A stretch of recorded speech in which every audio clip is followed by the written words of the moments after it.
Well, Max Hosking, a city tournament here that probably have a little bit of meaning for you because it might be your last city tournament as an amateur. What does this year mean to you? I mean, I don't know. It's only my fourth city that I've played in, so I haven't played in as many as I would like, or as many as some other people have played in. But it'll be fun to go out. I mean, I'm going to enjoy the 4 courses that we're playing. I'm really looking forward to trying to get another W for my last year that I'm playing in the city. So I'm going to do my best to make as many putts as possible. Well, you're off to a great start this summer with a terrific performance at the Ray Fish, and we haven't had a chance to talk to you about that phenomenal final round. What was that like down at Riverside? It was pretty cool. I had my brother carrying for me, so he caddied, and he's a great green reader. So late in the round, it really came in. I mean, it was very a big deal that he could read all these 10-footers for me, and it was nice that I was hitting them on the right line. So it was fun, a lot of fun. The state of your game obviously then must be pretty good. And did you go into that tournament feeling that you could do what you did? It was kind of like a slow starting tournament, but then you got into that thick of contention there, and you made it pay off. Well, I had played well during the week. We had state match play Monday through Thursday, and I made it to semis. So I was striking it well, putting well, and all my game was pretty complete for the most part. A lot of shots that I obviously wish I could take back, but you're going to get those any round you play. But yeah, my game, it felt great. I had a lot of confidence going into Riverside. I've played there hundreds of times, so I know where to take your birdies and where you got to just play for the fairway. So it's it was good golf I played. I hit it solid when I needed to. Hit a couple bad shots, but eliminated the mistakes pretty good. So it was nice.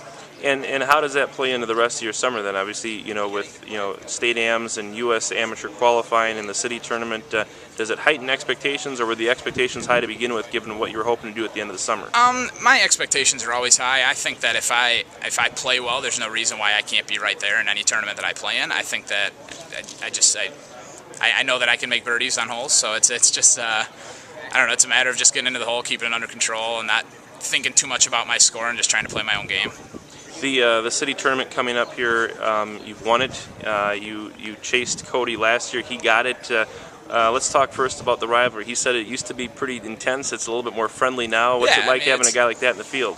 Oh, you're always going to have guys that are obviously good. Cody can play. I mean, he hit a lot of good shots last year, clutch shots. I think it'll be fun just because I do know Cody. I went to middle school with him. I've known him for a long time, and I mean it'll be one of those things that if we both play well, I think that there's a good chance that we could be there again on Sunday. So.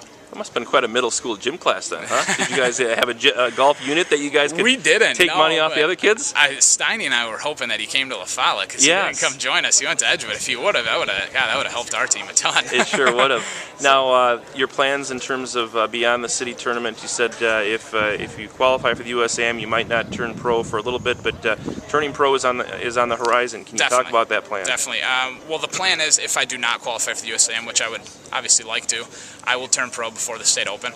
A couple more small pro events after that, like the Nebraska State Open, a couple events that I'm going to travel to with Anders Steinhofer, and plan to go to California actually, starting this November for the winter, so just for about 5-6 months, go down there, caddy, work on my game. There's a small tour called the Golden State Tour down there.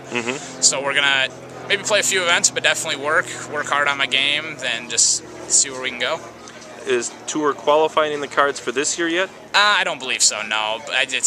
Maybe I should with the changes that are going on with Q School, but I don't think. I think at this point I got a lot of work to do first. I think that my game's pretty good, but there's a lot of room for improvement, and there's no reason why I can't get a handful of shots better and learn how to play golf a little bit better than what I already do. Let's elaborate on the tour school going away after this year.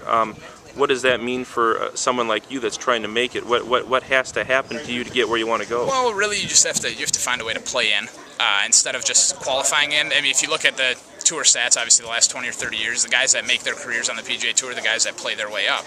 They get in through sponsors exemptions or nationwide tour, and it's just one of those things that the Q School, it had a lot of guys that were 1 year in and out, and it really wasn't best for careers on the PGA Tour, I figured that if I ever had a chance to make it, my way to make it would be playing my way in anyways, not making it through Q School. So that's it doesn't really change my aspects or my goals on how I'm gonna go about it. So, is there one area, Max, of your game or two areas that you feel you really need to hone to kind of seal the deal to make that bid, to make that run towards being a tour professional? Just all around chipping and putting. I mean, around the greens, I strike the ball pretty good when I'm swinging well for the most part. I can make more 10-footers definitely, and obviously the tour guys like to make 10-footers. So Sure. Yeah, that's right. chipping and putting. I don't chip in as much as those guys on TV Yeah. do either. Yep. So I don't make the flop shots like Tiger does, but yeah, I mean, it's just mainly around the greens. But everything could use a little tightening. I mean, you can always get better at every part. So.